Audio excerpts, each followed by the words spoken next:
भी इस पवित्र कथा को श्रवण करने के लिए आए हैं। और अधिक मास में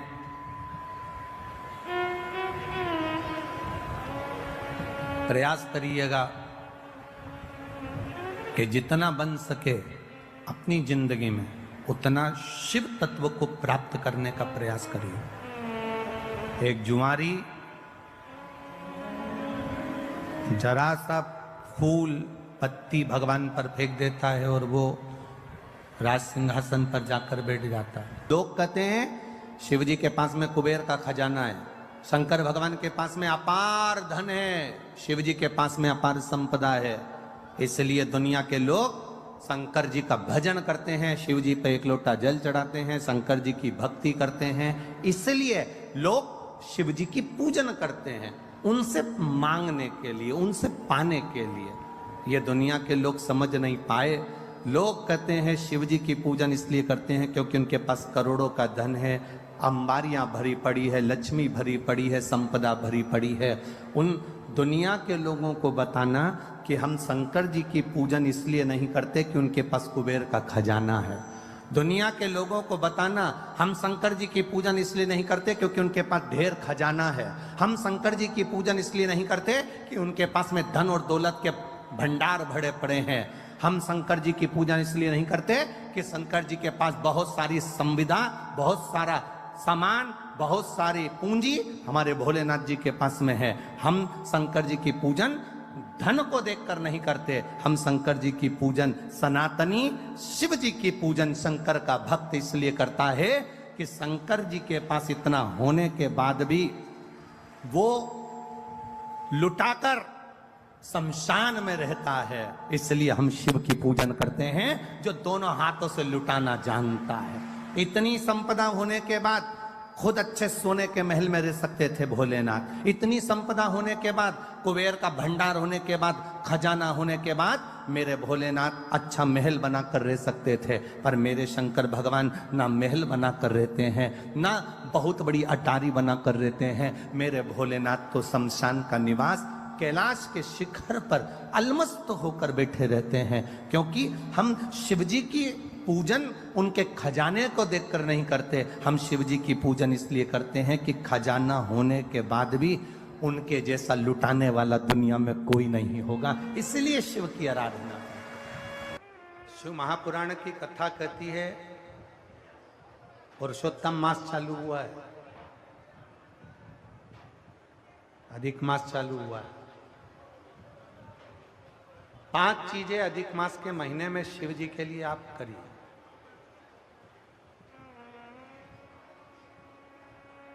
तीन वर्ष में एक बार अधिक मास आता है, पुरुषोत्तम मास आता है। हम पूरी कथा पुरुषोत्तम मास की भी आपको कथा के बीच में कहेंगे। शिव को कैसे रिझाया है। 5 चीजें धारण करो। आज 17 मई से अधिक मास प्रारंभ हुआ है जो 15 जून तक चलेगा। इस 15 जून तक के अधिक मास में 5 चीजें अपने अंदर धारण करना है। पहले नंबर का, शिव जी को 1 लोटा जल सुबह से लेकर शाम तक के बीच में कभी भी चढ़ाना जरूर है। दूसरा, शंकर जी के मंदिर में या बेलपत्री के नीचे या तुलसी के क्यारे के पास में एक दीपक अवश्य लगाएं। चाहे सुबह लगाएं, चाहे शाम को लगाएं, तुम्हारी मर्जी पड़े तब। दीपदान जरूर करो, जल जरूर चढ़ाओ। तीसरा, एक बेलपत्री को रख लें और उसी बेलपत्र को पहले दिन से लेकर 17 मई से लेकर अधिक मास के पहले दिन से लेकर अधिक मास के आखिरी दिन तक 15 जून तक एक ही बेलपत्र को एक कागज में या किताब में उसको रख लें। उसको रोज शिव जी को समर्पित करें। श्री शिवाय नमस्तुभ्यम बोलकर अपनी कामना करें। वापिस उठाकर उसको अपने किताब में रख लें। फिर कल वापिस समर्पित करें। फिर वापिस रख लें, फिर वापिस समर्पित करें। 1 महीना अधिक मास का, पुरुषोत्तम मास का यदि एक ही बेलपत्र को सर्वत्र चढ़ाया जाए, उसी बेलपत्र को बारंबार समर्पित करा जाए और उस बेलपत्र को अधिक मास पूर्ण होने के बाद फिर उसको जो आप मालपुआ दान करते हैं, उस मालपुए के साथ अगर दान कर दें तो जिंदगी में कभी किसी के दरवाजे पर हाथ नहीं फैलाना पड़ेगा। भगवान इतनी बरकत आपको प्रदान करे, इतनी बरकत दे। एक बेलपत्र, वही बेलपत्र पहले दिन से चालू होती है। किसी भी शिवलिंग पर, चाहे पार्थिव पर चढ़ा लो, आप चाहें तो अपने, हम गुरुजी हम वहां पर नहीं है, हम कथा में रहते हैं, हम कथा सुनने जाते हैं, तो हम कहाँ चढ़ाएं? एक कंकर उठाओ, पार्थिव पे चढ़ाओ, पेड़ के नीचे पार्थिव बनाया, उसी पे चढ़ा के रख ली, फिर उसी को बेलपत्र को, उसी बेलपत्र को बारंबार पूरे अधिक मास के महीने में 1 महीने तक उसी बेलपत्र को चढ़ाना है, उसी को रखना है। फिर आखिरी दिन जो अधिक मास पूर्ण होगा, उस दिन उस बेलपत्र को मालपुए पे रखकर शिव जी को चढ़ाकर लेके आना पहले, फिर मालपुए पे रखना और उसको रखकर फिर भगवान उस मालपुए को तुम दान। मालपुआ दान नहीं कर सकते तो तुम बतासे दान कर दो, पर मीठे के साथ उस बेलपत्र को दान किया जाता है। बतासा है, मिठाई है, कोई 33 कोई भी सामग्री 33 जो मीठी हो वो रखकर आप दे सकते। कभी किसी के दरवाजे पर कितनी भी मुसीबत आ जाए, कितना भी दुख आ जाए, कितनी भी तकलीफ आ जाए, कितना भी कष्ट आ जाए, कितना भी कष्ट आ जाए, आपको किसी के आगे हाथ नहीं फैलाना पड़ेंगे। लक्ष्मी की व्यवस्था स्वयं मेरा कुबेरेश्वर महादेव, मेरा महाकाल राजा, मेरा विश्वनाथ स्वयं एक बेल पर वही चल रही। 5 चीजें करना है आपको। पहले नंबर पर जम के बोलो जल, दूसरे नंबर पर दीप, तीसरे नंबर पर बेलपत्र, चौथे नंबर पर भगवान शंकर के मंदिर में नंदी के दोनों सींगों के बीच में से शिव के शिवलिंग का दर्शन।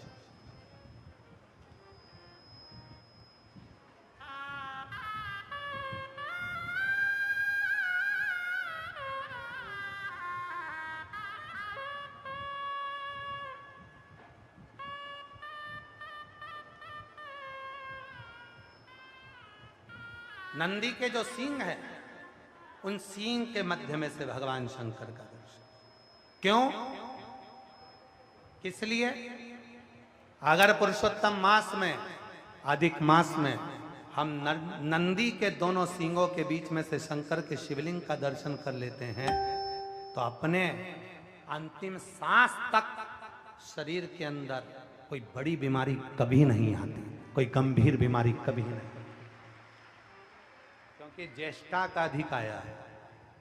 ज्येष्ठा का जो अधिक होता है, उसमें अगर सींग, दोनों सींगों के बीच में से शिव के शिवलिंग का दर्शन करिए, शरीर में कभी कोई बड़ी बीमारी, ऐसी बीमारी नहीं आएगी जिसका इलाज है ही नहीं।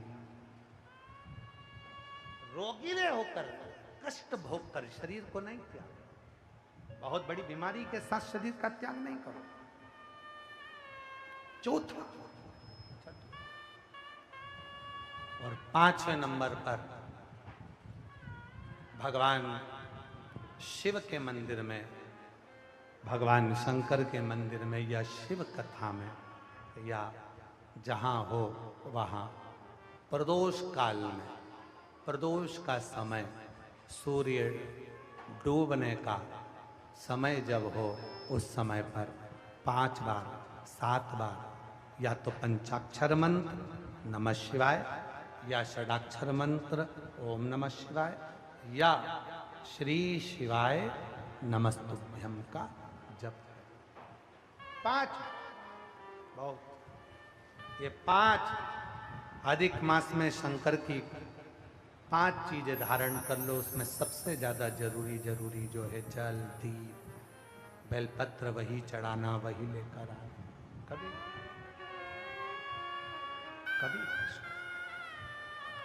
हाँ, यदि घर के बच्चे ज़्यादा बीमार रह रहे हैं, उनको सांस की प्रॉब्लम हो रही है, सर्दी खत्म नहीं हो रही, निमोनिया हो रहा है, बार बार उनको कफ जम रहा है, तकलीफ हो रही है, तो पीपल का छोटे से छोटा पत्ता लीजिए और एक बेलपत्री का पत्ता लेकर दोनों पत्र को अधिक मास की सप्तमी के दिन शिव जी को समर्पित कर दीजिए। पिपलेश्वर महादेव का नाम लेकर उसको समर्पित करिए।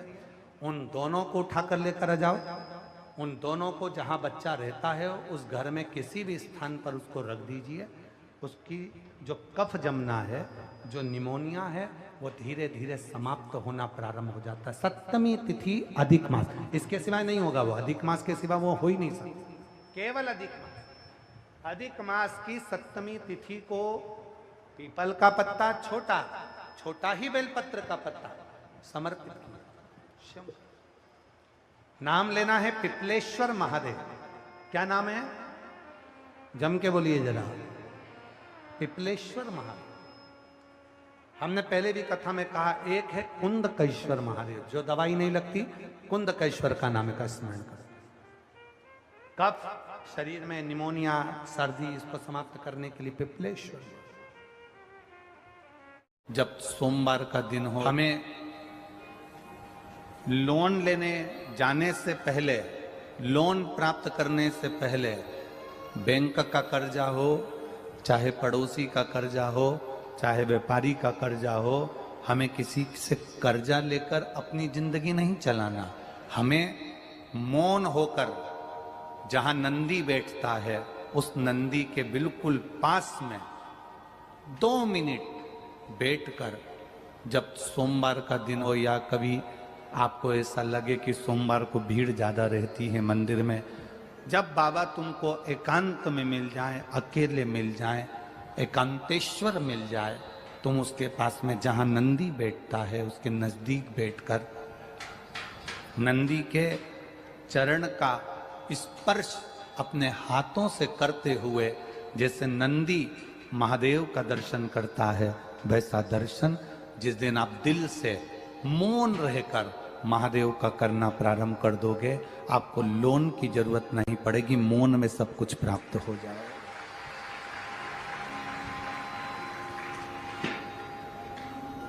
आप मौन से सब कुछ प्राप्त कर सकते हो, मौन से सब धारण कर सकते हो।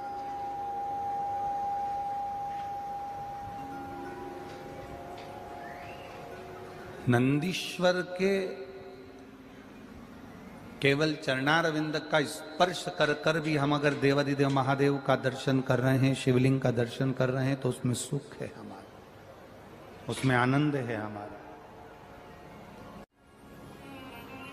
आपको लगे कि मेरे जीवन में बहुत दुख है, बहुत तकलीफ है, बहुत कष्ट चल रहा है और अब इसका कोई निदान नहीं दिख रहा, सबके हाथ जोड़कर देख लिया, अब तेरे दरवाजे पर आई हूं, आपके पास में जल भी नहीं है तो मत चढ़ाना, बेलपत्र भी नहीं है तो मत चढ़ाना, फूल भी नहीं है मत चढ़ाना। आप तो उस नंदी के पास में बैठकर अपना हाथ उसके चरण को पकड़ते हुए, मेरे महादेव का दर्शन करते हुए, बस उससे दिल से बोल देना कि अब कोई नहीं संभाल रहा, अब तुझे संभालना है, बस तेरे आश्रित होकर जी रहा, तेरे आश्रित।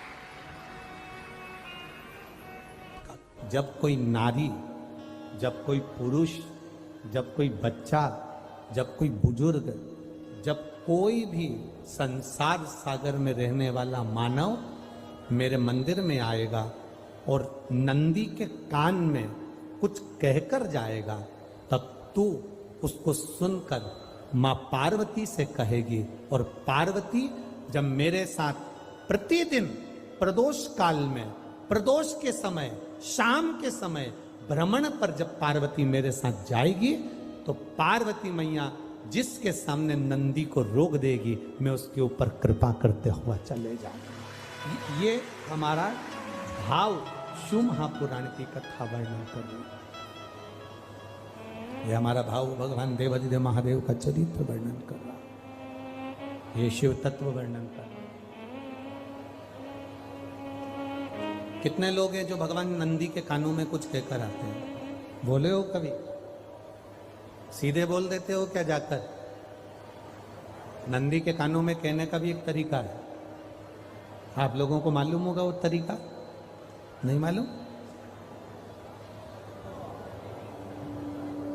ये बेलपत्री की जो डंडी रहती है ना, बीच का जो भाग है, ध्यान दिए ना जरा सा, ये बीच की जो डंडी है, फिर से देखिए, बेलपत्री के 2 पत्ते और उसके पास में जो बीच की जो डंडी का भाग है, दिख रहा है आप लोगों को? ये 2 डंडी, ये बीच की 2 पत्ती और उसके बीच में जो 2 डंडी का भाग होता है। जब हम देवाधिदेव महादेव से कोई बात कहने वाले होते हैं ना कि बाबा बहुत दुखी हूँ, बाबा बहुत तकलीफ चल रही है, बाबा मैंने एक कंपटीशन एग्जाम में परीक्षा दी है, बाबा मेरे जीवन में ये तकलीफ हो रही है, बाबा, तब इस बेलपत्री की जो ये डंडी होती है, इस उंगली से, इस अंगुष्ठ से इस डंडी को पकड़ा जाता है और बाबा के कर्ण में कहने से पहले ये हाथ को नंदी के ऊपर रखकर फिर हम बाबा के नंदी के कानों में कहते हैं और चलते समय इस बेलपत्र को अशोक सुंदरी की जगह पर चढ़ाकर वापिस सजाते हैं। देव अधिदेव महादेव को पार्वती की बात मानना ही पड़ती है और वो कहना ही पड़ता है। ये बेलपत्र की महत्व है। ये जितना फल एक बेलपत्र की पत्ती में, उतना की उतना फल हम आपसे फिर कहेंगे। कभी मौका मिल जाए जिंदगी में, कभी तुम्हारे जीवन में अगर मौका मिले और कहीं बेलपत्री का वृक्ष मिल जाए जिसकी छांव तुम्हारे ऊपर पड़ रही हो, तुम्हारे ऊपर अगर बेलपत्री की छांव पड़ रही हो, उसके नीचे बैठकर कभी मौका मिले, एक बेलपत्री का पत्ता मात्र रखकर आप शिव जी का नाम लेकर जल भी अगर समर्पित कर रहे हो ना, तो वो 12 ज्योतिर्लिंग को जल चढ़ाने के बराबर फल प्रदान कर। एक बेलपत्री का पत्ता, एक बेलपत्री का वृक्ष, एक बेलपत्री के वृक्ष की छांव हमारे जीवन को कृतार्थ कर देती है, धन्य कर देती है। कितना सुंदर कहा है महाराज। मान लो कोई काम है आपका और आपका वो काम नहीं हो रहा, आपने पूरा प्रयास कर लिया, बहुत मेहनत कर ली और वो काम यदि आपका नहीं हो रहा, तो एक नियम बनाओ, 5 सोमवार, 5 बेलपत्र, 5 चावल का दाना, 5 कनेर का पुष्प पीला,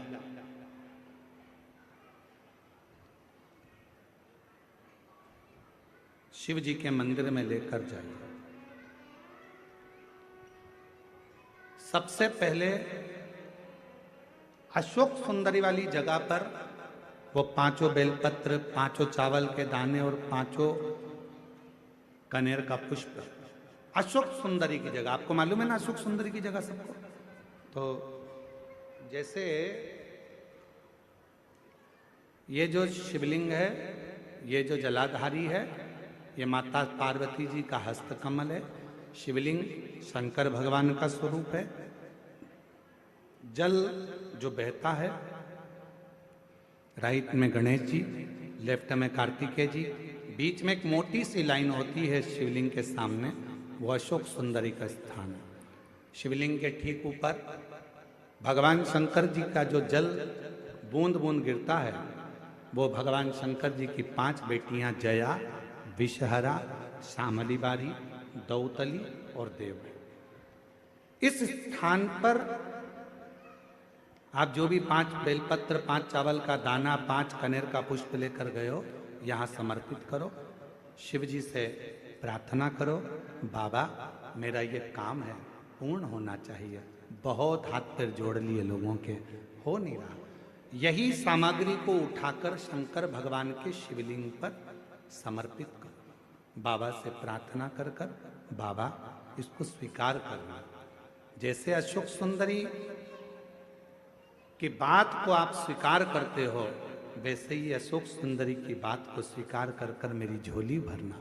5 सोमवार बाबा के मंदिर में जाकर ये प्रयास करना प्रारंभ करो, ये कार्य करना प्रारंभ करो। मेरा देव अधिदेव महादेव जो कार्य अटक रहा है उसको पूर्ण तरह से कर ही रहे पूर्ण तरह से। 5 सोमवार का नियम बनाओ, 5 बेलपत्र, 5 चावल के दाने और 5 बोलो बोलो कनेर के पुष्प, पीला शिव। और आज एक बात और कहना चाहेंगे, अपनी जिंदगी में यदि मान लो डॉक्टर ने कह दिया कि कोई भी रोग, कोई बड़ी बीमारी आ गई, कोई तकलीफ आ गई, कोई गांठ हो गई, कोई शरीर में अगर रोग आ गया, कोई गठान पड़ गई है, कोई शरीर में बड़ा रोग आ गया, डॉक्टर को दिखाओ। अपने आसपास का जो हॉस्पिटल है वहां जाओ, जांच कराओ। डॉक्टर शंकर का एक रूप होता है, डॉक्टर शिव का एक रूप होता है। इसलिए सबसे पहले डॉक्टर के पास जाकर जांचें कराओ, जो वो दवाइयां दे वो खाओ, और दवाइयों के साथ में फिर शिव जी को एक लोटा जल चढ़ाना प्रारंभ करो। ज्यादा तकलीफ हो रही है, बेलपत्र के वृक्ष के नीचे बैठकर जल चढ़ाकर वहां की मिट्टी को, जहां शरीर में कष्ट है वहां थोड़ा सा लगा। कहीं अपने आसपास में शिव महापुराण की कथा हो रही है, कुबेरेश्वर धाम से ये शिव महापुराण आपके यहाँ पहुंची हो, तो वहां की मिट्टी भी अपने शरीर पर थोड़ी सी लगा। मेरा देव अधिदेव महादेव लगभग 1 महीने के अंदर आपके शरीर से वो गठान को गलाएगा जरूर, और शरीर में आराम जरूर, आराम जरूर।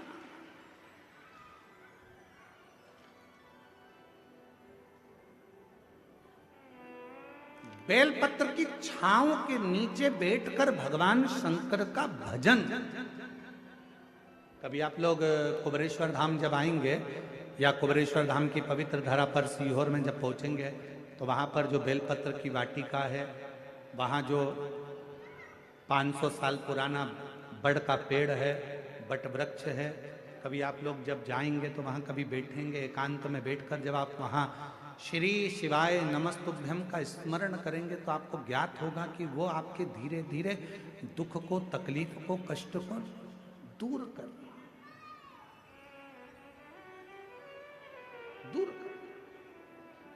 आंवले का वृक्ष किसका प्रतीक है? लक्ष्मी का। बेलपत्री का वृक्ष किसका प्रतीक?